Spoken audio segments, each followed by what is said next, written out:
വരാതിരിക്കുക എന്ന് പറയുന്നത് സ്കൂളിൽ പൊതുവിൽ നന്നായി പോകുന്നു എന്നുള്ളതുകൊണ്ടാണ്. അപ്പോൾ സ്കൂളിലെ ലീഡർഷിപ്പിലാണ് നിങ്ങളുള്ളത്. കേരളത്തിലാകെ ഇതുപോലെ എത്ര പേര് ഇപ്പം ക്യാമ്പിൽ പങ്കെടുക്കുന്നുണ്ടാവും എന്നൊരു ഐഡിയയും ഉണ്ടോ? NSSന്റെ ക്യാമ്പിൽ ഹയർ സെക്കൻഡറി വിഭാഗത്തിൽ എത്ര പേര് പങ്കെടുക്കുന്നുണ്ടാവും എന്നറിയാമോ? 80,000-ൽ പരം വളണ്ടിയർമാർ. ആകെ NSS വളണ്ടിയർമാർ 1,60,000 പേരുണ്ട് കേരളത്തിലാകെ ഹയർ സെക്കൻഡറി. ഞാൻ അറൗണ്ടാ പറയാം, അതിൽ കൂടുതലേ വരും. അതിൽ പകുതി പേര് ഇപ്പൊ ക്യാമ്പിലാണ്. എന്തുകൊണ്ട്? 1-ാം വർഷം കുട്ടികൾ, 2-ാം വർഷ കുട്ടികൾ ക്യാമ്പ് കഴിഞ്ഞവരാണെന്നുള്ളതുകൊണ്ട്. 2-ാം വർഷത്തിൽ പങ്കെടുക്കാത്ത ആരെങ്കിലുമൊക്കെ എക്സെപ്ഷണലി വരുന്നവരും ഉണ്ടാവാം. എന്നാലും ഞാനൊരു ഏകദേശം കണക്കാവാം, അത്രയും പേര് ഉണ്ട്. അത് എത്രയിലാണെന്ന് അറിയാമോ? ആകെ 4-4.5 ലക്ഷം വിദ്യാർത്ഥികൾ ഹയർ സെക്കൻഡറിയിൽ എൻറോൾ ചെയ്യുമ്പോഴാണ് NSSലേക്ക് എത്ര പേർക്ക് പറ്റുന്നത്? 80,000 പേർ. നമ്മുടെ സ്കൂളിൽ തന്നെ അതിന് ഉദാഹരണമാണ്. 400 കുട്ടികൾ പഠിക്കുന്നുണ്ട്. അതിൽ എത്ര പേര് NSS വളണ്ടിയർമാർ ക്യാമ്പിലുള്ളത്? 100 പേര്. ഇപ്പൊ 50, അവിടെ 50, ആകെ 100 പേരാണ്. അപ്പോ നിങ്ങൾക്ക് പ്രത്യേകമായ എന്തെങ്കിലും ക്വാളിറ്റീസ് ഉള്ളത് കൊണ്ടാണ് നിങ്ങൾ NSS ക്യാമ്പിലേക്ക് വന്നത്, ശരിയല്ലേ? ഇല്ലെങ്കിൽ അങ്ങനെ വരാതിരിക്കും, അല്ലാതായിപ്പോയത്, അല്ലാതായിപ്പോയത്. അപ്പൊ NSS ചേർന്നത് സ്വഭാവം നന്നാകാനാണെന്ന് പറഞ്ഞു. ഞാൻ പറയുന്നു വ്യക്തിത്വം നന്നാകാൻ, വ്യക്തിത്വം മെച്ചപ്പെടുക, ഡെവലപ്പ് ദ പേഴ്സണാലിറ്റി. അത് സമഗ്രതയാണ്. ഒരു പേഴ്സണാലിറ്റി എന്ന് പറയുമ്പോൾ ഒരു മനുഷ്യന്റെ സമഗ്രമായ ഒരു സംഗതി, എല്ലാം കൂടെ ചേർത്ത്. അത് ഫിസിക്കാണ്, അക്കാഡമിക് ആണ്, അയാളുടെ സോഷ്യൽ ഇന്റർഫറൻസ് ആണ്, അതെല്ലാം ഇതിന്റെ ഭാഗമായിട്ട് വരും. അങ്ങനെയൊക്കെ ആയി വരാൻ പറ്റും. അതിന് ആ വ്യക്തിത്വം വികസിക്കാൻ വേണ്ടി നമ്മൾ കണ്ടെത്തുന്ന മാർഗമാണ് ഏത്? നമ്മളുടെ സാമൂഹ്യ പ്രവർത്തനം. സാമൂഹ്യ സേവനത്തിലൂടെ വ്യക്തിത്വം വികസിപ്പിക്കാൻ വേണ്ടിയാണ് NSS എത്തിയത്. അല്ലാതെ നമ്മൾ 24 മാർക്കല്ലല്ലോ, ഇപ്പൊ 15 മാർക്കല്ലേ? 15 മാർക്കിന് വേണ്ടിയല്ല NSSലേക്ക് ചേരുന്നത്. അല്ലെങ്കിൽ എത്രയാണോ ആ ഗ്രേസ് മാർക്കിന് വേണ്ടിയല്ല, 2% ഗ്രേസ് മാർക്കിന് വേണ്ടിയല്ല നമ്മൾ NSS ചേർന്നത്. ആ ഒരു ബോധ്യം ആദ്യം ഉണ്ടാകണം. ഗ്രേസ് മാർക്ക് കിട്ടുന്നത് അനദർ ഇഷ്യൂ, അത് വേറെ കാര്യം, അതിനെക്കുറിച്ച് നമ്മൾ പറയാം. NSSന് ക്യാമ്പിൽ ഒരു ടീം ഉണ്ടാവും, അല്ലേ? NSS ക്യാമ്പിൽ ഒരു ടീം ഉണ്ടാവും, NSS ക്യാമ്പിൽ ഒരു പേരുണ്ടാവും, അങ്ങനെയൊക്കെയാണ് അല്ലേ? NSS ക്യാമ്പിന്റെ ടീം എന്താണ്? അല്ല ടീം അതല്ലല്ലോ. ടീം അങ്ങനല്ല ഞാൻ കേട്ടത്. യുവത ഗ്രാമതയുടെ സമഗ്രതയ്ക്കായി. ഈ വാക്കുകളൊക്കെ ഒന്ന് പഠിച്ചു വെക്കണം, അല്ലെ? യുവത എന്ന് പറഞ്ഞാൽ യുവത്വം എന്നാണ്. ഗ്രാമത എന്താണെന്നുള്ളത് നിങ്ങൾ മനസ്സിലാക്കണം. എനിക്ക് അത് പൂർണ്ണമായും എനിക്ക് ഉൾക്കൊള്ളാൻ പറ്റില്ല. ഗ്രാമത എന്നൊരു വാക്ക് ശബ്ദധാരാവലിയിൽ നോക്കിയിട്ട് കിട്ടുന്നൊരു വാക്കാണ്. ഗ്രാമത, ഗ്രാമീണതയാണോ എന്താണെന്നറിയില്ല. ഗ്രാമത്തിന്റെ എന്നുള്ള അർത്ഥമാണ്. ഗ്രാമത്തിന്റെ സമഗ്രത എന്ന് വെച്ചാൽ ടോട്ടാലിറ്റി. അപ്പോൾ ഒരു ഗ്രാമത്തിന്റെ ആകെയുള്ള വികസനത്തിന് വേണ്ടി, അല്ലെങ്കിൽ ആകെയുള്ള ഇടപെടലിന് വേണ്ടി ആണ് ഈ ക്യാമ്പ് എന്നുള്ളതാണ് തീം എന്ന് മനസ്സിലാക്കുക. പുതിയൊരു വാക്ക് നമുക്ക് കിട്ടി എന്നുള്ളതാണ് ഈ ക്യാമ്പിന്റെ ഒരു പ്രത്യേകത. ഗ്രാമത എന്നൊരു വാക്ക് ഇതുവരെ ഞാൻ പലരോട് ചോദിച്ചിട്ട് എനിക്ക് കിട്ടാത്തൊരു വാക്കാണ്. പിന്നെ മറ്റൊന്ന് ക്യാമ്പിന്റെ പേരാണ്, ഇല്ലേ? പൊതുവെ പേര് കാണാൻ പഠിച്ചിട്ടേ പോകാവുള്ളൂ. പൊതുവിന് മുമ്പ് തന്നെ ക്യാമ്പിന്റെ പേര് പഠിച്ചിട്ടേ പോകാം. അതൊരു പ്രധാനപ്പെട്ട ഒരു കാര്യമാണ്. ഏത് ക്യാമ്പിലെ പങ്കെടുത്തെന്ന് ചോദിക്കുമ്പോൾ ഇനിയും ഒഴുകും മാനവ, ഇനിയും ഒഴുകും മാനവ സ്നേഹത്തിന്റെ ജീവഹാനിയായോ? അങ്ങനെ തന്നെ പഠിക്കണം. മാനവ സ്നേഹത്തിന്റെ ജീവഹാനിയായെന്ന് പഠിക്കരുത്. അപ്പൊ ഏതായാലും മനസ്സിലോർത്തിരിക്കും, ഈ ഇത്രയും നീണ്ടൊരു പേരാകുമ്പോ അത് ബലം പിടിച്ച് കാണാതെ പഠിക്കാന്നുള്ളത് വേറെ മാർഗ്ഗമില്ല. അത് എന്താണെന്നൊക്കെ ഉള്ളത് ഈ ക്യാമ്പിൽ വരുന്നവർക്ക് വിശദീകരിക്കും. എന്താണ് ഈ ഒഴുകുന്നത്, എന്താണ് ജീവവാഹിനി, എന്താണ് മാനവ സ്നേഹത്തെ കുറിച്ച് നമുക്ക് എല്ലാവർക്കും അറിയാം. NSS എന്ന് പറയുന്നത് തന്നെ നോട്ട് മീ ബട്ട് യു എന്നാണ് NSSന്റെ തീം എന്ന് പറയുന്നത്. അത് മാനവികമായ ഒരു കാഴ്ചപ്പാട് NSSനെ സംബന്ധിച്ചിടത്തോളം ഉണ്ട്. അപ്പൊ അത് പ്രത്യേകമായി NSSന്റെ ഏറ്റവും പ്രധാനപ്പെട്ട, NSSന്റെ വാച്ച് വേർഡ് എന്ന് പറയുന്നത് നോട്ട് മീ ബട്ട് യു എന്നുള്ളതാണ്. അതിനെ തമാശയ്ക്ക് ഒരാൾ ഒരിക്കലും ഒരു ക്യാമ്പിൽ ചെന്നപ്പോൾ NSSന്റെ വാച്ച് വേർഡ് എന്താണെന്ന് ചോദിച്ചപ്പോൾ ഒരു എടുക്കൻ ചാടി എഴുന്നേറ്റ് പറഞ്ഞു നോട്ട് ഓൺലി ബട്ട് ഓൾസോ. അപ്പോൾ കൃത്യമായി നമ്മൾ എന്താണ് പഠിക്കുന്നത്, എന്താണ് നമ്മൾ ചെയ്യുന്നത് എന്നുള്ളത് സംബന്ധിച്ച് നമുക്ക് വ്യക്തത ഉണ്ടാകണമെന്ന് പറയാൻ വേണ്ടിയിട്ടാണ് ഞാൻ ഇതെല്ലാം ഇങ്ങനെ ഉപയോഗിച്ചത്. അപ്പോൾ ക്യാമ്പിൽ ഒരുപാട് പ്രവർത്തനങ്ങൾ വരുന്നുണ്ട്, ഇല്ലേ? സോഷ്യൽ, നമ്മുടെ കമ്മ്യൂണിറ്റി ഔട്ട്റീച്ച് പ്രോഗ്രാംസ് ഒരുപാട് വരുന്നുണ്ട്. ഡിജിറ്റൽ സാക്ഷരതയെ സംബന്ധിച്ചിടത്തോളം ഒരുപാട് കാര്യങ്ങൾ വരുന്നുണ്ട്, അല്ലെ? ആളുകളുടെ അടുത്ത് പോകുന്നു, വീടുകളിൽ പോകുന്നു, പ്രായമായവരുമായി സംസാരിക്കുന്നു, അവരെ എന്താ അവരുടെ ദൂരെയുള്ള മക്കളെയൊക്കെ ഫോൺ വിളിക്കാൻ, വീഡിയോ കോൾ വിളിക്കാൻ ഒക്കെ പഠിപ്പിക്കുന്നു. പിന്നെ അവരെ UPI പോലുള്ള സംഗതികൾ പണം എടുക്കാനും അതൊക്കെ ശ്രദ്ധിച്ച് ചെയ്യേണ്ട ഒരു കാര്യമാണ്. സൂക്ഷ്മതയോടെ ചെയ്യണം. നാളെ ഒരു അബദ്ധത്തിലേക്ക് പോകാൻ പാടില്ല. അത്രയും കാര്യങ്ങൾ ചെയ്യുമ്പോൾ നിങ്ങൾക്ക് അതിന്റെ ഗൈഡ് ലൈൻസ് അനുസരിച്ച് തന്നെ കൃത്യമായ കാര്യങ്ങളിലേക്ക് പോകണമെന്നുള്ളതാണ് സംബന്ധിച്ച് സൂചിപ്പിക്കാനുള്ളത്. ഒരുപാട് കാര്യങ്ങളിലേക്ക് പോകുന്നില്ല. 6:30 ആകുമ്പോഴത്തേക്കും സൈനോ സാർ എത്തുന്നതാണ് നിങ്ങളോട് സംസാരിക്കാൻ വേണ്ടി. NSSൽ ചേരാൻ കഴിഞ്ഞത് ഒരു വലിയ ഭാഗ്യമാണ് എന്ന് നമുക്ക് ഓരോരുത്തർക്കും തോന്നണം എന്നുള്ളത് വളരെ പ്രധാനമാണ്. NSS പോലെയുള്ള ഒരു വലിയ മഹത്തായ സംവിധാനം എന്താ NSS എന്ന് പറയുന്ന ഒരു സംവിധാനം ഉണ്ടായാലുള്ള ഒരു പശ്ചാത്തലം എന്താണ്? ഇന്ത്യയിൽ ആകെയുള്ള ഒരു പ്രസ്ഥാനം. ഏതാണ്ട് 40 ലക്ഷത്തിൽ പരം കുട്ടികൾ NSSലുണ്ട് ഇന്ത്യയിൽ ആകെ. കേരളത്തിലാണ് നമ്മളെ കണക്ക് കുറച്ചു മുമ്പ് പറഞ്ഞത്. ഇന്ത്യയിൽ ആകെ 40 ലക്ഷത്തിൽ പുറത്ത് വോളണ്ടിയർമാരാണ്. ഈ സ്വാതന്ത്ര്യ സമരത്തിന്റെ ഒരു കാലം ഉണ്ടായിരുന്നു, നിങ്ങൾക്കറിയാലോ. 1940-കൾക്ക് മുമ്പ് സ്വാതന്ത്ര്യ സമരത്തിന്റെ ഒരു വലിയ തീക്ഷ്ണമായ ഒരു കാലഘട്ടം. ആ ഒരു സമയത്ത് ചെറുപ്പക്കാരൊക്കെ ബ്രിട്ടീഷുകാരെ ഇവിടെ നിന്ന് ഓടിക്കാൻ വേണ്ടി അല്ലെ ഈ കോളനി വാഴ്ചക്കെതിരെയുള്ള വലിയ സമരങ്ങളും വലിയ ഇടപെടലുകളും ഒക്കെ നടന്നു. അതിന്റെ ഭാഗമായി ഏറ്റവും വലിയ സമരം നടക്കുന്നത് എവിടെയാണ് അറിയാം? എപ്പോഴും ഏത് വിഭാഗത്തിലായിരിക്കും ഏറ്റവും നല്ല സമരം നടക്കുക? വിദ്യാർത്ഥികളിലാണോ, യുവാക്കളിലാണോ, പ്രായമായവരിലാണോ? യുവാക്കളെക്കാൾ ശക്തമായ സമരങ്ങൾ പലപ്പോഴും നടക്കുന്നത് വിദ്യാർത്ഥികളുടെ. നമുക്ക് അറിയാം, ആസം പോലുള്ള സംസ്ഥാനത്ത് പണ്ട് നടന്ന AGP ആസം ഗണപരിഷത്ത് പോലെയുള്ള സംവിധാനങ്ങളൊക്കെ ഉണ്ടായത് വിദ്യാർത്ഥികളുടെ നേതൃത്വത്തിലാണ് അല്ലെ. പ്രഫുല്ലകുമാർ മഹന്ത എന്ന് പറയുന്ന മുഖ്യമന്ത്രിയാണ്. പൊളിറ്റിക്കൽ സയൻസിൽ പഠിക്കുന്നുണ്ടാവും. ഏറ്റവും പ്രായം കുറഞ്ഞ ഏറ്റവും പ്രായം കുറഞ്ഞ അല്ലെ, ഇന്ത്യയിൽ ഏറ്റവും പ്രായം കുറഞ്ഞ CM ആയിട്ടുള്ള 35 വയസ്സിൽ മുഖ്യമന്ത്രിയായാണ് പ്രഫുല്ലകുമാർ. അവരൊക്കെ ശരിക്കും പറഞ്ഞാൽ ഈ വിദ്യാർത്ഥി മൂവ്മെന്റുകളിലൂടെ കടന്നു വന്നിട്ടുള്ള ആളുകൾ. പലപ്പോഴും വിദ്യാർത്ഥികളുടെ സമരമാണ്, പ്രതികരണമാണ് ലോകത്തെ ഏറ്റവും ശക്തമായ പ്രതികരണമായി അത് പറയാൻ വേണ്ടി. സോ ഇന്ത്യയുടെ സ്വാതന്ത്ര്യ സമര പ്രസ്ഥാനത്തിൽ വിദ്യാർത്ഥികളുടെ ഇടപെടൽ ഭയങ്കര ശക്തമായിരുന്നു. ഗാന്ധിജിയുടെ ഒരു ആഹ്വാനത്തിന്റെ അടിസ്ഥാനത്തിൽ ക്യാമ്പസ് ഒക്കെ ബഹിഷ്കരിച്ചു, ക്ലാസ് ഒക്കെ അടച്ചു. കുട്ടികൾ നേരെ സ്വാതന്ത്ര്യ സമരത്തിലേക്ക്, വീട്ടിലേക്കാണ്. ഇന്ത്യ എന്ന് പറയുന്ന ഒരു ഐക്യമുള്ള ഒരു രാജ്യം ഉണ്ടാകാനുള്ള ഒരു കാരണം തന്നെ അത്തരത്തിലുള്ള സ്വാതന്ത്ര്യ സമരത്തിന്റെ, സ്വാതന്ത്ര്യ ബോധത്തിന്റെ ഒരു സ്പിരിറ്റിൽ നിന്നാണ്. അതിനുശേഷം ആ സമരമെല്ലാം വിജയിച്ചു അല്ലെ. വിജയിച്ചു. ബ്രിട്ടീഷുകാർ ഇന്ത്യയിൽ നിന്ന് ഇന്ത്യ വിട്ടുപോകുന്നതായ സാഹചര്യം ഉണ്ടായി. എല്ലാവരും തിരിച്ച് സ്വാഭാവികമായി അങ്ങോട്ട് പോയിട്ടുണ്ടാവും. കുട്ടികളെല്ലാം ക്യാമ്പസുകളിലേക്ക് തിരിച്ചു പോയിട്ടുണ്ടാവും. ആ തിരിച്ചു പോയി കഴിഞ്ഞാൽ വീണ്ടും അടുത്തടുത്ത തലമുറകൾക്ക് ഈ ദേശീയബോധം ഉണ്ടാവണം. ഇന്ത്യൻ ദേശീയത എന്ന് പറയുന്നത് നമ്മൾ എപ്പോഴും പറയുന്ന ഒരു സംഗതി മറ്റു പലതിനേക്കാൾ ഉപരി ഇന്ത്യ എന്ന് പറയുന്ന അല്ലെങ്കിൽ ഇന്ത്യൻ സ്വാതന്ത്ര്യ സമരം ഉയർത്തിയ ഒരു വലിയ വികാരം. ആ വികാരം നിലനിർത്തേണ്ടതുണ്ട്. ഇന്ത്യ എന്ന് പറയുന്ന കൺസെപ്റ്റ് നിലനിർത്തേണ്ടതുണ്ട്. അതിനെന്താ ഒരു മാർഗം? വിദ്യാർത്ഥികൾക്ക് ദേശീയബോധമുള്ളവരായി വരണം. അതിന് എന്താ മാർഗം എന്ന് ഗവൺമെന്റ് തലത്തിൽ പല ആലോചനകളും നടത്തി. ആ നടത്തിയതിന്റെ ഒക്കെ അടിസ്ഥാനത്തിൽ വന്നിട്ടുള്ള ഒരു ഫോർമേഷനാണ് നാഷണൽ സർവീസ്. അതിന്റെ മറ്റു വിശദാംശങ്ങളിലേക്ക് പോകുന്നില്ല. എന്തൊക്കെ ഗവൺമെന്റ് ഓർഡറുകളാണ്, എന്തൊക്കെ ആരൊക്കെയാണ് അതിന്റെ പിന്നിൽ പ്രവർത്തിച്ചത്, അത്തരം വിഷയങ്ങളിലേക്ക് ഒന്നും ഞാൻ കടക്കുന്നില്ല. അതൊക്കെ ചരിത്രവും പശ്ചാത്തലവും അതിന്റെ ഫിലോസഫിയൊക്കെ നിങ്ങളെ പഠിപ്പിച്ചിട്ടുണ്ട്. അതിലേക്കൊന്നും പോകുന്നില്ല. ഞാൻ ചുരുക്കിയ ഒരു കാര്യം പറയുന്നത്, നമുക്ക് നാഷണൽ സർവീസ് സ്കീമിലേക്ക് വരുമ്പോൾ നമ്മുടെ പ്രധാനപ്പെട്ട ലക്ഷ്യം എന്ന് പറയുന്നത് ദേശീയ ബോധമുള്ളവരായി നമ്മൾ വരിക എന്നുള്ളത് വളരെ പ്രധാനമാണ്. അതുകൊണ്ടാണ് നമ്മളുടെ NSS സോങ്, നാഷണൽ ലെവലിലെ NSS സോങ് എന്ന് പറയുന്നത് ഉദയ് സമാജ് എന്ന് പറയുന്ന ഒരു പാട്ടാണ്. ഉദയ് സമാജ് കെ ലിയെ ഉദയ് എന്ന് പറയുന്ന ഒരു സോങ്ങാണ്. ഡയറിയിലേക്ക് ഫ്രണ്ട് ചെയ്തിട്ടുണ്ടാണ്. കേരളത്തിൽ വരുമ്പോൾ നമ്മൾ അത് മനസ്സ് നന്നാകട്ടെ എന്നുള്ള ഒരു പാട്ടിലേക്ക്, അത് വളരെ പ്രസക്തമായ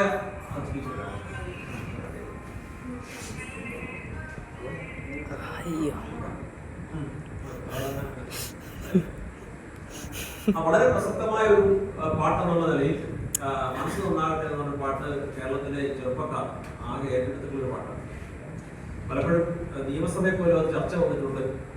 കേരളത്തിൽ നമ്മുടെ സ്കൂളുകളിലേക്ക് പ്രയർ സോങ് എന്തുകൊണ്ട് മനസ്സ് നന്നാകട്ടെ എന്നാക്കിക്കൂടാ. അപ്പൊ എല്ലാ മതങ്ങളെയും റെക്കഗ്നൈസ് ചെയ്യുന്ന ഒരു സോങ് എന്നുള്ള നിലയിൽ നമ്മുടെ സ്കൂളിൽ പലപ്പോഴും ചൊല്ലാറുണ്ടല്ലേ? നിങ്ങൾ കേട്ടിട്ടുണ്ടോ? എല്ലാ ബുധനാഴ്ചയും ചൊല്ലണമെന്നൊക്കെ പറയാറുണ്ട്. പക്ഷെ പ്രശ്നം എന്താണെന്ന് ചോദിച്ചു കഴിഞ്ഞാൽ നമ്മുടെ പാട്ട് പാടുന്ന കുട്ടികൾ NSS വോളണ്ടിയർമാരല്ലാത്തത് കൊണ്ടാണ് പലപ്പോഴും അത് വരാത്തത്. ഇനി അതിനൊരു അവസരമുണ്ട്. നിങ്ങൾക്ക് അടുത്ത വർഷം മുഴുവൻ ഒരു ദിവസം NSS സോങ് പാടാനുള്ള അവസരം തീർച്ചയായിട്ടും സ്കൂളിലുണ്ടാവും.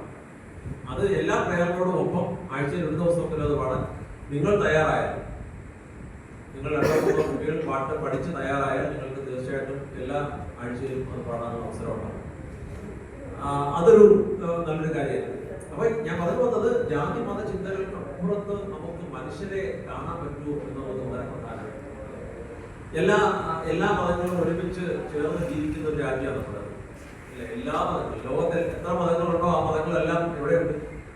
നമ്മുടെ രാജ്യത്തുണ്ട്, എല്ലാ മതങ്ങളും. അപ്പൊ ഒരു മതേതരമായ ഒരു കാഴ്ചപ്പാടാണ് നമ്മുടെ രാജ്യത്തെ സംബന്ധിച്ചിടത്തോളം. ഭരണഘടനയിൽ തന്നെ എഴുതി വെച്ചിട്ടുള്ളതാണ്. നമ്മുടെ സ്കൂളിലൊക്കെ ഭരണഘടനയുടെ പ്രിയാമ്പിൾ എഴുതി ഒട്ടിച്ചിട്ടുണ്ട്. നിങ്ങൾ കണ്ടിട്ടുണ്ടോ? നിങ്ങൾ ഈ കയറി വരുന്ന ഭാഗത്തുള്ള സ്റ്റെയർകേസ് വഴി മേലോട്ട് കയറുമ്പോൾ അവിടെ ഇങ്ങനെ നേരെ നോക്കുമ്പോൾ അവിടെ ഒരു എഴുത്തുണ്ട്. ഇതുവരെ വായിച്ചിട്ടുള്ളത് അത് അവിടെ നിന്നൊന്ന് വായിച്ചു നോക്കി പോകണം. അത് ഹ്യൂമാനിറ്റീസ് പഠിക്കുന്ന വിദ്യാർത്ഥികളെ സംബന്ധിച്ച് അവര് ഇത് എപ്പോഴും പഠിക്കുന്നു എന്നുള്ളതുകൊണ്ട് അവർക്കത് വലിയ പുതുമയായിട്ട് തോന്നില്ല. പക്ഷെ സയൻസിലെയും കോമേഴ്സിലെയും മക്കൾ അതിലെ പോകുന്ന സമയത്ത് ചുമ്മാ നിന്നൊന്ന് വായിച്ചു നോക്കണം എന്താണ് എഴുതി വെച്ചിരിക്കുന്നത് എന്നുള്ളത്. അതില് വളരെ കൃത്യമായി ഇന്ത്യ ഒരു ജനാധിപത്യ മതേതര രാജ്യമാണ് എന്ന് നമ്മളെ ഒന്ന് അടിവരയിടാൻ, നമ്മുടെ മനസ്സിലൊന്ന് അടിവരയിടുന്ന ഒരു കാര്യം. എല്ലാ ആഘോഷങ്ങളും നമ്മളെല്ലാവരും ഒരുമിച്ചാണ് ചെയ്യാറുള്ളത്, അല്ലേ?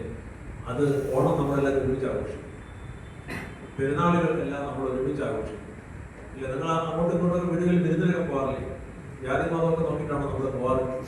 അങ്ങനെ അല്ലാതെ തുടരേണ്ട ഒരു സാഹചര്യം പ്രത്യേകിച്ച് നമ്മുടെ രാജ്യത്ത് നിലവിലുണ്ട്. ക്രിസ്തുമസ് നമ്മളെല്ലാവരും ഒരുമിച്ച് ചേർന്ന് ആഘോഷിക്കണം. അതൊക്കെ മതേതരത്വത്തിന്റെ ഒരു പ്രധാനപ്പെട്ട ഉദാഹരണങ്ങളായിട്ട് നമ്മൾ അതിനെ കാണേണ്ടതുമാണ്. അപ്പോ ജാതി മത ചിന്തകൾക്ക് അതീതമായി നാളെ നിങ്ങളെല്ലാവരും വളർന്നു വലുതായി വലിയ ഉത്തരവാദിത്ത സ്ഥാനങ്ങളിലേക്ക് വരും. ഞാൻ വളരെ അഫർമേറ്റീവായിട്ടാണ് പറയുന്നത്. വരുമെന്ന് എനിക്ക് ഉറപ്പാണ്. സാധ്യത ഉണ്ടെന്നൊന്നുമല്ല ഞാൻ പറഞ്ഞത്, വരുമെന്ന് തീർത്തും പറഞ്ഞു.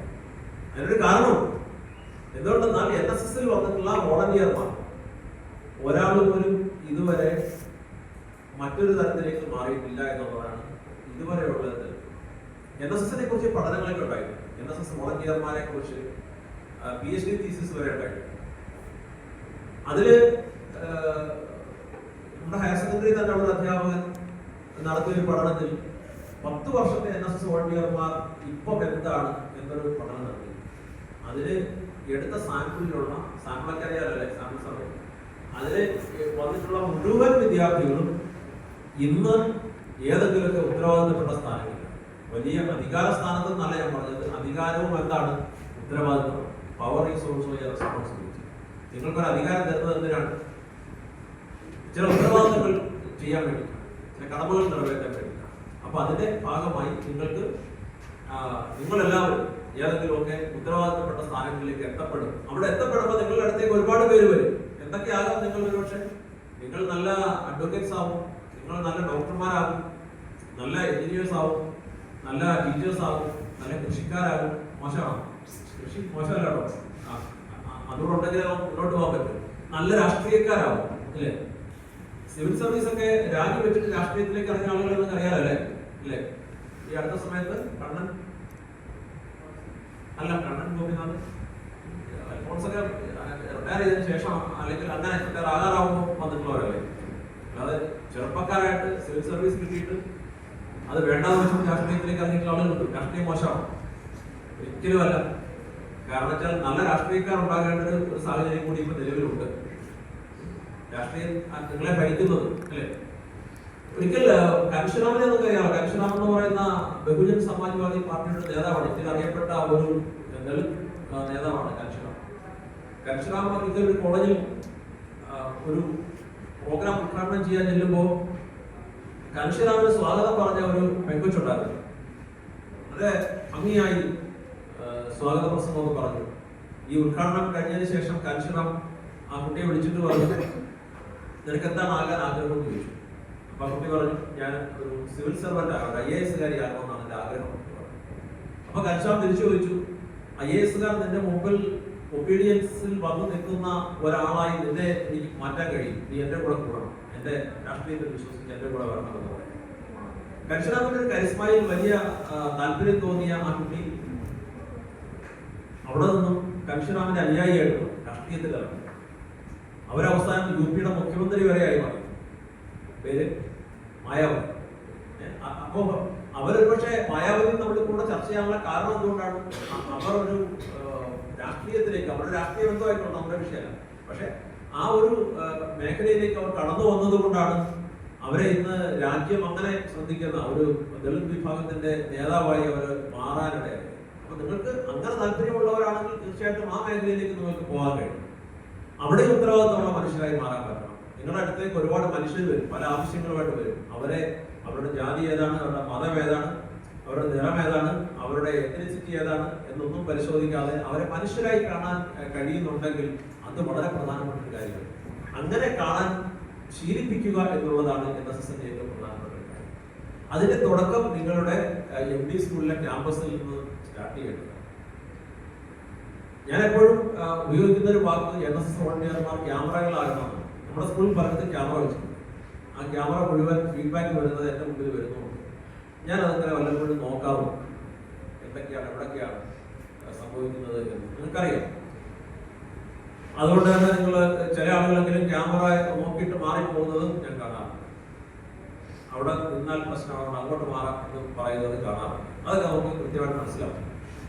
പക്ഷേ ആ ക്യാമറയിലൂടെ നമ്മൾ കാണുന്നത് നിങ്ങളുടെ വളരെ പെരിഫറലായിട്ടുള്ള കാര്യങ്ങൾ മാത്രമാണ്. പൊതുവെ നടക്കുന്ന ആക്ടിവിറ്റീസ് ഒക്കെ ഇങ്ങനെ കാണാമെന്ന് മാത്രമേ ഉള്ളൂ. പക്ഷെ ക്ലാസ്സിലിരിക്കുന്ന ഒരു കുട്ടിയുടെ മനസ്സിലേക്ക് തുറക്കുന്ന ഒരു ക്യാമറ ഉണ്ടാകും. അതെന്താണ്? ഇപ്പൊ ക്ലാസ്സിൽ ഞങ്ങൾ ടീച്ചേഴ്സിനെ സംബന്ധിച്ച് ക്ലാസ്സിൽ വരുമ്പോൾ ഞങ്ങൾ പഠിപ്പിക്കുക എന്നുള്ളതായിരിക്കും പ്രാധാന്യം കൊടുക്കും. അപ്പോ കുട്ടികൾ ഒരുപക്ഷെ ആരെങ്കിലും ഒരാൾ ആഹാരം കഴിക്കാതെ വന്നൊരു കുട്ടി ഉണ്ടാവും, സാധ്യതയില്ല. എനിക്കറിയാം, പട്ടിണി കിടന്ന് വരുന്ന കുട്ടി ഉണ്ടാവും. അത് മാത്രമല്ല, വീട്ടിലെ മദ്യപാനത്തിന്റെ പ്രശ്നത്തിൽ രാത്രി മുഴുവൻ പ്രശ്നത്തിൽ നിന്ന് ക്ലാസ്സിലേക്ക് ഉറങ്ങാതെ ക്ലാസ്സിലേക്ക് വന്നിട്ട് ഉറങ്ങുന്ന കുട്ടികളുണ്ടാവും. വേറെ ക്ലാസ്സിൽ ഉറങ്ങുന്നവരുണ്ട്, അത് നമുക്കറിയാം. രാത്രി മുഴുവൻ ഓൺലൈനിൽ ഇരുന്നിട്ട് രാവിലെ ക്ലാസ്സിൽ നിന്ന് ഉറങ്ങുന്നവരെ നമുക്കറിയാം. അത് വേറൊരു ഭാഗം. പക്ഷെ അല്ലാതെ ചില കേസുകളൊക്കെ ഉണ്ടാവും. അപ്പൊ നമ്മൾ ഏതെങ്കിലും ഒരു കുട്ടിയെ അങ്ങനെ വഴക്ക് പറയുന്ന സാഹചര്യം വന്നാൽ നിങ്ങൾ ആ കുട്ടിക്ക് മനസ്സിലാക്കണം, അതൊരു വലിയ സാമൂഹ്യമായ ഇടപെടലിന്റെ ഭാഗം. ആ കുട്ടിക്ക് ഇങ്ങനൊരു പ്രശ്നമുണ്ട്, അത് എവിടെയാണ് റിപ്പോർട്ട് ചെയ്യേണ്ടത്? നേരെ നിങ്ങളുടെ ടീച്ചറോട്, നിങ്ങൾ NSSന്റെ പ്രോഗ്രാം ഓഫീസറോട്, പ്രിൻസിപ്പലിനോട് പറയണം ഇങ്ങനൊരു പ്രശ്നമുണ്ട്. അവിടെയാണ് നിങ്ങൾ എന്തായത്, നിങ്ങൾ ക്യാമറ ആയിരുന്നു, കുട്ടിയുടെ മനസ്സിലേക്ക് തുറക്കുന്ന ഒരു ക്യാമറ ആയിരുന്നു. കൂട്ടുകാരെ ആദ്യം മനസ്സിലാക്കേണ്ടത് NSS വോളണ്ടിയർമാരാണ്. എന്റെ ഔദ്യോഗിക ജീവിതത്തിൽ അങ്ങനെ നിരവധിയായ എക്സ്പീരിയൻസസ് ഉണ്ട്. ഞാനൊരു ഒരു പ്രോഗ്രാം ഓഫീസറായ ഒരു ടീച്ചർ ഒരിക്കൽ എന്നോട് പറഞ്ഞു, ഞാൻ സ്കൂളിൽ പ്രിൻസിപ്പലായിരിക്കുന്ന സമയത്ത് വേറൊരു സ്കൂളിൽ ഒരു കുട്ടിയുടെ പേര് പറഞ്ഞിട്ട് പറഞ്ഞു, ആ കുട്ടിയുടെ വീട്ടിൽ നമുക്കൊന്ന് പോകണം, ഭയങ്കര പതറ്റിക്കായിട്ടൊരു കണ്ടീഷൻ. അപ്പോ ടീച്ചറോട് താരം പറഞ്ഞു, അത് അവിടുത്തെ വോളണ്ടിയർ ലീഡർ പറഞ്ഞത്. ഓ ശരി, വോളണ്ടിയർ ലീഡർ പറഞ്ഞാൽ അതിനകത്തൊരു മോശം വരാൻ വഴിയില്ല, തെറ്റാവാൻ വഴിയില്ല, നമുക്ക് പോയേക്കാം, അതൊരു വിശ്വാസത്തിന്റെ പ്രശ്നമാണ്. അങ്ങനെ ഞാനും ഒരു ടീച്ചറും വോളണ്ടിയർ ലീഡറും സീനിയേഴ്സ് ആയിട്ടുള്ള ടീച്ചേഴ്സും എല്ലാവരും കൂടിയിട്ട് ആ കുട്ടിയുടെ വീട്ടിൽ ചെന്നു. വീട്ടിൽ ചെന്നപ്പോൾ 8 പേര് താമസിക്കുന്ന ഒരു വീട്, 2 മുറി മാത്രം. പ്രായമായി 80 വയസ്സിന് മേലുള്ള ഒരു അമ്മ വരെ, ഒരു അമ്മച്ചി വരെ ആ വീട്ടിൽ താമസിക്കുന്നുണ്ട്. ആ കുട്ടിയെ കണ്ടാൽ ഒരിക്കലും അത്രയും മോശപ്പെട്ട ഒരു പശ്ചാത്തലത്തിൽ നിന്ന് വരുന്ന കുട്ടിയാണെന്ന് പറയില്ല. ഏത് നിമിഷവും വീട് ഇടിഞ്ഞു വീഴാവുന്ന വിധത്തിലാണ് ഒറ്റക്കട്ടങ്ങനെ കെട്ടിയിട്ട് ഇങ്ങനെ ഷീറ്റ് വലിച്ചു കെട്ടിയ, ഷീറ്റ് എന്ന് പറയാൻ തെറ്റിദ്ധരിക്കണം, ഷീറ്റ് വലിച്ചു കെട്ടിയ വീട്ടിലാണ് താമസിക്കുന്നത്. ഭയങ്കര പ്രതിസന്ധിയിലൂടെയാണ് കടന്നു പോകുന്നത്. ആ കുട്ടിയുടെ മാർക്കുകൾ പരിശോധിച്ചാൽ നമ്മുടെയൊക്കെ ഒരു പശ്ചാത്തലം എന്താണ്? വളരെ ഗംഭീരമായ പശ്ചാത്തലത്തിൽ വന്നിട്ട് നമ്മൾ സ്ട്രഗിൾ ചെയ്യാം പഠിക്കാനൊക്കെ. പക്ഷെ ഇതൊന്നും ആലോചിച്ച് 2 വീട് മാത്രമേ ഉള്ളൂ, 2 മുറി മാത്രമേ ഉള്ളൂ. 2 മുറി എന്ന് പറഞ്ഞാൽ മുറി എന്നതിനെ വിശേഷിപ്പിക്കാൻ പോലും കഴിയില്ല. അപ്പൊ അവിടെ ചെന്നിട്ട് ഞങ്ങളുടെ തീരുമാനം എടുത്തു. ഞങ്ങളുടെ കയ്യിൽ അത്ര പൈസ ഒന്നുമില്ല, പക്ഷെ ഞങ്ങൾ തീരുമാനിച്ചു ഈ കുട്ടിക്ക് ഏതായാലും ഈ വർഷം വീട് വെച്ചു കൊടുക്കണം. അതൊരു തീരുമാനത്തിന്റെ ഭാഗമാണ്. എന്തുകൊണ്ട് ആ കുട്ടിക്ക് വീട് വെച്ചു കൊടുക്കാനുള്ള തീരുമാനം എടുത്തതിന്റെ പിന്നിൽ പ്രവർത്തിച്ചത് ആരാണ്? അവിടുത്തെ NSS വോളണ്ടിയർ ലീഡറാണ്. ആ ലീഡറിന്റെ സോഷ്യൽ റെസ്പോൺസിബിലിറ്റിയാണ് ആ തീരുമാനത്തിന്റെ പിറകിലുള്ളത്. പിന്നെ പതുക്കെ സാധനങ്ങളൊക്കെ വരികയാണ് ഇല്ലേ. ഒരു കുട്ടി, ആ കുട്ടിയുടെ വീട് നമ്മൾ ആരോട് പറഞ്ഞാലും അതിനാവശ്യമായ കാര്യങ്ങളൊക്കെ വരും. നമ്മളൊരു കാര്യവുമായി ബന്ധപ്പെട്ട് മുന്നോട്ടിറങ്ങിയാൽ ബാക്കിയുള്ള കാര്യങ്ങളെല്ലാം ഇങ്ങനെ നമ്മുടെ അടുത്തേക്ക് വന്നുകൊണ്ടിരിക്കും. ആരാ അങ്ങനെ ഒരാൾ പറഞ്ഞിട്ടുണ്ടല്ലോ, പൗലോ കോയിലോ അല്ലേ? അതെ. അപ്പൊ അതുപോലെ ചില സംഭവങ്ങളൊക്കെ സംഭവിക്കും. ഞങ്ങളുടെ സ്കൂളിന്റെ ഫ്രണ്ടില് ഒരു കട അപ്പോ സാനിറ്ററി വെയർസിന്റെ ഒരു കടയാണ്, അത് ക്ലോസിങ് ചെയ്യുക, ടൈൽസും മറ്റു കാര്യങ്ങളെല്ലാം പെട്ടെന്ന് കിട്ടുന്ന വിലയ്ക്ക് വിട്ടിട്ട് കട ക്ലോസ് ചെയ്യുകയാണ്.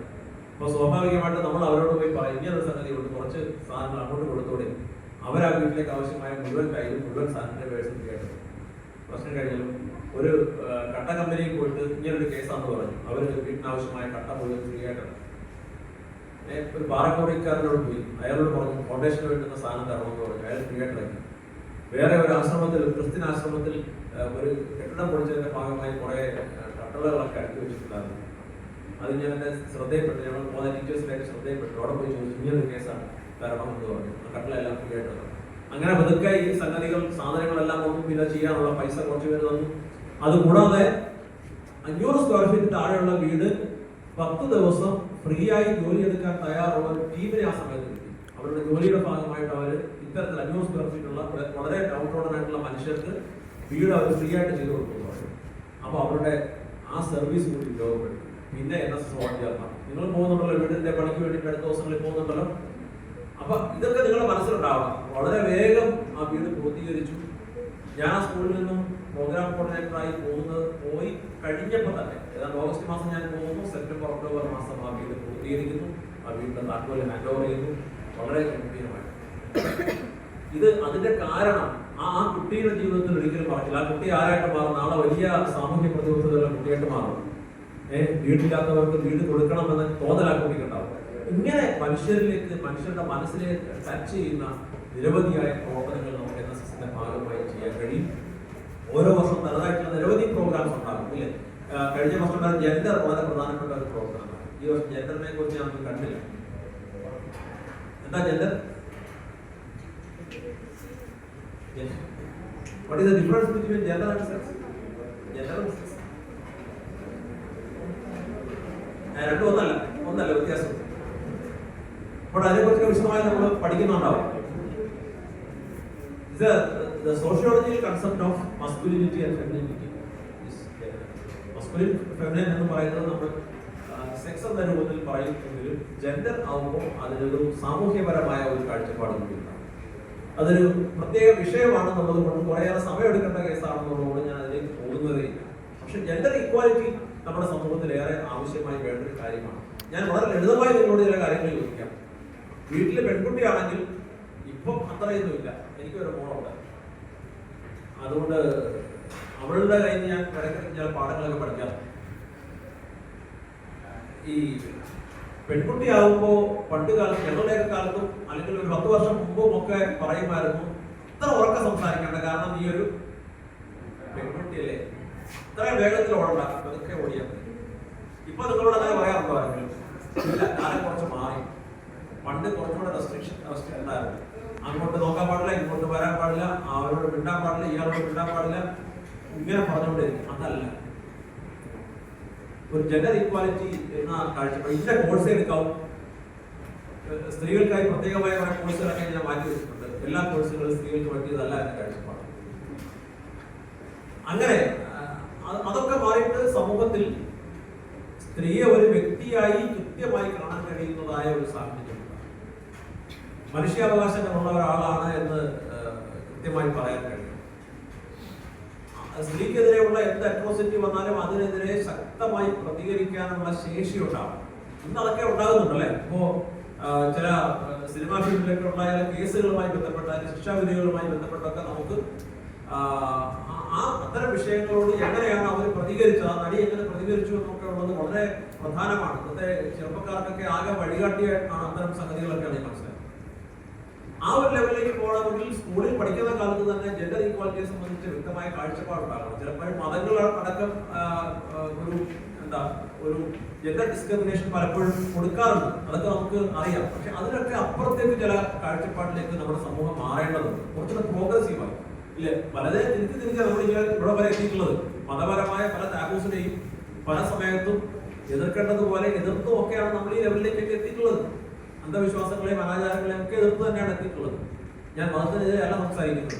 മതവിശ്വാസമൊക്കെ ഉള്ളവർക്ക് ഉണ്ടാവാം, ദൈവവിശ്വാസം ഉള്ളവർക്ക് ഉണ്ടാവാം, അതിന് പ്രശ്നമല്ല, നല്ലത് തന്നെയാണ്, അതിനെതിരെയല്ല ഞാൻ പറയുന്നത്. പക്ഷേ അതൊന്നും നമ്മളുടെ വ്യക്തിപരമായ അവകാശങ്ങളെ നിഷേധിക്കുന്ന തരത്തിലേക്ക് ആകാൻ പാടില്ല എന്നുള്ളിടത്താണ് എൻ്റെ പോയിന്റ്. സോ ജെൻഡർ ഈക്വാലിറ്റി പോലെയുള്ള കാര്യങ്ങൾ അടക്കമുള്ള ജെൻഡർ മെയിൻസ്ട്രീമിംഗ് പോലുള്ള കാര്യങ്ങൾ അടക്കം നമ്മളുടെ NSS ക്യാമ്പിൽ ചർച്ചാ വിഷയമാകേണ്ടതുണ്ട്. നിങ്ങളുടെ ഒരു സാധാരണഗതിയിലുള്ള നിങ്ങളുടെ അറ്റൻഷൻ സ്പാൻ എന്ന് പറയുന്നത് ഈ പ്രായത്തിൽ 20 ഞാനിപ്പോൾ പറയാൻ തുടങ്ങിയിട്ട് ഈ 10 മിനിറ്റ് ഞാനിങ്ങനെ പറഞ്ഞുകൊണ്ടിരുന്നാൽ വല്ലാതെ നീണ്ടു പോകുന്ന ഒരു പ്രശ്നങ്ങളുണ്ട്. അതുകൊണ്ട് ഞാൻ ഒരുപാട് കാര്യങ്ങളിലേക്ക് പോകുന്നില്ല. NSS ക്യാമ്പ് വളരെ മനോഹരമാകുന്നു. ഇതുവരെ അടുക്കളയിൽ കയറിയിട്ടില്ലാത്തവരുണ്ടാവുമല്ലോ. കഴിക്കാൻ കയറിയല്ലോ. അത്യാവശ്യം സഹായിക്കാൻ വേണ്ടി അടുക്കളയിൽ ഇല്ലാത്തവരും ഉണ്ടാകുമെന്ന് എനിക്ക് ഉറപ്പാണ്. 25 വയസ്സുള്ളൊരു മകൻ എനിക്കുണ്ട്. ഞാൻ അവർ അടുക്കളയിൽ കയറിയിട്ടില്ലാത്ത അഭിപ്രായത്തിലല്ല പറയുന്നത്. സഹായിക്കാനൊക്കെ ഇപ്പം വരാറുണ്ട്, ഇല്ലെന്നല്ല ഞാൻ പറയുന്നത്. പക്ഷെ എങ്കിലും താരതമ്യേന കുറവായി. അപ്പോൾ ഇതെല്ലാം എല്ലാവരുടെയും കൂടെ ജോലിയാണ് എന്ന് കാണുമ്പോൾ നമുക്ക് ഒരുമിച്ച് നമ്മളുടെ ഈ ക്യാമ്പ് ഒരു യാത്രയായിട്ട് മുന്നോട്ട് കൊണ്ടുപോകാൻ പറ്റും. ഇല്ല, ആദ്യത്തെ ദിവസം നിങ്ങൾ വെക്കുന്ന ചോറ് കഞ്ഞിയായി പോകും. കഞ്ഞി നമ്മൾ കുഴച്ചുമായി കഴിക്കേണ്ടി വരും. അവിയൽ വെച്ച് സാമ്പാറായി പോകും. Quite natural.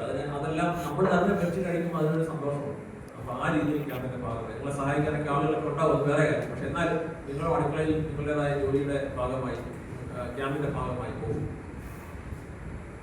ജീവിതത്തിൽ മറക്കാനാവാത്ത ഒരു എക്സ്പീരിയൻസ് ആയി ക്യാമ്പ് മാറ്റുക എന്നുള്ളത് നിങ്ങളുടെ ഉത്തരവാദിത്തമാണ്. എല്ലാവരും ഒരു തവണയെങ്കിലും സ്റ്റേജിൽ കയറി വരികയും സംസാരിക്കുകയും തെറ്റൊക്കെ വരും, ഒരുപാട് തെറ്റുകൾ വരും. ഞങ്ങളൊക്കെ എത്രയോ കാലം അധ്യാപന രംഗത്തും പൊതുരംഗത്തും സംഘടനാ രംഗത്തും ഒക്കെ നിന്നതിന്റെ ഭാഗമായിട്ടാണ് ഇങ്ങനെയൊക്കെ നിൽക്കാൻ പറ്റുന്നത്. ഇപ്പോഴും പക്ഷെ നമുക്ക് ഒരു ആശങ്ക, ഓരോ ക്ലാസ്സിൽ പോകുമ്പോഴും ഞങ്ങൾ തയ്യാറെടുത്തിട്ടാണ് പോകുന്നത്. ഇപ്പോൾ ഹ്യൂമാനിറ്റീസിന്റെ ക്ലാസ്സിൽ പോയി പഠിപ്പിക്കണം തീരുമാനിച്ചാൽ പഠിപ്പിക്കാൻ ചെല്ലുന്നതിന് മുമ്പ് ഞങ്ങൾക്ക് ഓഫാനായിട്ട് കൈ വീശി ക്ലാസ്സിൽ പോകാൻ പറ്റും. അങ്ങനെ പോകാൻ പാടില്ല, കുറ്റകരമാണ്. പോകുന്നതിന് കൃത്യമായി പ്ലാൻ ചെയ്തിട്ടേ പോകാൻ പാടില്ല. അപ്പൊ ആ രീതിയിലാണ് ഞങ്ങൾ പോകുന്നത്. അതുകൊണ്ട് ആരും അങ്ങ് ഭയങ്കരമായിട്ട് എൻസൈക്ലോപീഡിയൊന്നും ആവില്ല. പക്ഷെ നമ്മൾ എന്താ വേണ്ടത്? നമ്മൾ സ്റ്റേജിൽ വരാനും സംസാരിക്കാനും നമ്മുടെ ആശയങ്ങൾ പറയാനും നല്ല ഡിബേറ്റുകൾ എടുക്കാനും സമൂഹവുമായി ഇടപെടാനും കലാപരിപാടികൾ അവതരിപ്പിക്കാനും ഒക്കെ ഉള്ള അവസരം നിങ്ങൾക്ക് തീർച്ചയായിട്ടും ക്യാമ്പിന്റെ ഭാഗമായിട്ട് ഉണ്ടാകും. അതിനെല്ലാം വളരെ ഫലപ്രദമായി ഉപയോഗപ്പെടുത്തണം. രാത്രിയിൽ ഒരുപാട് നേരം വർദ്ധാനം പറഞ്ഞിട്ട് കിടക്കരുത്. നിങ്ങളൊന്ന് പലരും ഉറങ്ങത്തില്ലാന്ന് എനിക്കറിയാം. ഇങ്ങനെ വെള്ളമൊക്കെ വെച്ചും അപശബ്ദങ്ങളൊക്കെ ഉണ്ടാക്കി കുറെ പേരൊക്കെ ഉണ്ടാവും. എത്ര ക്യാമ്പിലൂടെ കടന്നുപോയ ഒരാളാണ് ഞാൻ. അതുകൊണ്ട് എനിക്കതിനെ കുറിച്ച് വളരെ കൃത്യതയോടുകൂടി എനിക്ക് പറയാൻ പറ്റും. പക്ഷെ അങ്ങനെ നിങ്ങൾ ഉറങ്ങാതിരുന്നാൽ നാമത്തെ ഇതിനെ ബാധിക്കും, നാമത്തെ പ്രവർത്തനങ്ങളെയൊക്കെ ബാധിക്കും. അപ്പൊ അതുകൊണ്ട് അങ്ങനെ പോകാതെ നിങ്ങൾ കുറച്ച് സമയമൊക്കെ നിങ്ങൾ വെള്ളമൊക്കെ വെക്കണം. അതൊക്കെ വേണം. അത് കഴിഞ്ഞ് ഉറങ്ങേണ്ട ഒരു ഫിക്സഡ് ടൈമിൽ നിങ്ങൾ ഉറങ്ങണം. എനിക്ക് ഒരു കാര്യത്തിൽ വളരെ സന്തോഷമുണ്ട്. നിങ്ങൾ വളരെ ഓർഗനൈസ്ഡ് ആണ്. നിങ്ങളുടെ ക്യാമ്പ് വളരെ ഓർഗനൈസ്ഡ് ആയിട്ടാണ് ഇതുവരെ ഞാൻ കണ്ടത്. ഓർഗനൈസ്ഡ് ആയിട്ടാണ്. നിങ്ങളുടെ NSS സോങ് എല്ലാവരും ആത്മാർത്ഥതയോടുകൂടി പാടിയിട്ടുണ്ട്. വരുമ്പോൾ തന്നെ നിങ്ങൾക്ക് റിസപ്ഷൻ കമ്മിറ്റി വളരെ ഭംഗിയായിട്ട് നിങ്ങളത് ചെയ്തിട്ടുണ്ട്. അങ്ങനെ ഫസ്റ്റ് ഡേ എന്നുള്ള അർത്ഥത്തിൽ എനിക്ക് ഞാൻ പൂർണ്ണമായ തൃപ്തി രേഖപ്പെടുത്തിയിട്ടാണ് ഞാൻ ഇവിടുന്ന് പോകുന്നത്. അവസാനം വരെ അങ്ങനെ ആകുമെന്ന ഒരു പ്രതീക്ഷയും എനിക്കുണ്ട്. ടീച്ചർ വളരെ ഭംഗിയായിട്ട് കാര്യങ്ങൾ ചെയ്യുന്ന ആളാണ്. ടീച്ചറോടൊപ്പം നിങ്ങൾ നിൽക്കണം. ക്യാമ്പ് ഒരു നല്ല അനുഭവമായി. ചിലവരുടെ ജീവിതത്തിലൊക്കെ യൂട്ടേൺ ആയിരിക്കും ഒരു ക്യാമ്പ് എന്ന് പറയുന്നത്. യൂട്ടേൺ ആയിരിക്കും പല കാര്യങ്ങളിലും.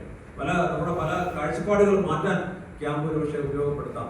അങ്ങനെയൊക്കെ നിങ്ങൾക്ക് കഴിയട്ടെ എന്ന് വളരെ ആത്മാർത്ഥതയോടുകൂടി ആശംസിക്കുന്നു. ഇനിയും നമുക്ക് കാണാം. ഞാൻ ഒരു ദിവസം കൂടി നിങ്ങളുടെ ക്യാമ്പിൽ ഉണ്ടാവും. നൈറ്റ് സ്റ്റേ അടക്കം ഞാൻ നിങ്ങളോടൊപ്പം ഉണ്ടാവും. പ്രിൻസിപ്പൽ അങ്ങനെ ക്യാമ്പിൽ പങ്കെടുക്കാതെ ഇങ്ങനെ മാറി നിന്ന് കമാൻഡ് ചെയ്യുന്ന ഒരാളല്ല. നിങ്ങളോടൊപ്പം തന്നെയാണ് എന്ന് മനസ്സിലാക്കാൻ. ഇന്ന് ഏതായാലും നിങ്ങളോടൊപ്പം നിൽക്കാൻ എനിക്ക് ഒരു ബുദ്ധിമുട്ടുണ്ട്. കുറച്ച് ജോലികളോട് പൂർത്തിയാക്കാമെന്നുള്ളതുകൊണ്ട് ഞാൻ ഇന്ന് പോകും. അടുത്തൊരു ദിവസം വന്ന് നിങ്ങളോടൊപ്പം തന്നെ ഉണ്ടാകുമെന്ന് മാത്രം പറയുന്നു. എല്ലാവർക്കും വളരെ മനോഹരമായ ഒരു ക്യാമ്പ് എക്സ്പീരിയൻസ് ആശംസിച്ചുകൊണ്ട് വളരെ സന്തോഷം നിറഞ്ഞ ക്യാമ്പാകട്ടെ എന്ന് ആശംസിച്ചുകൊണ്ട് വാക്കുകൾ അവസാനിക്കും. Thank you.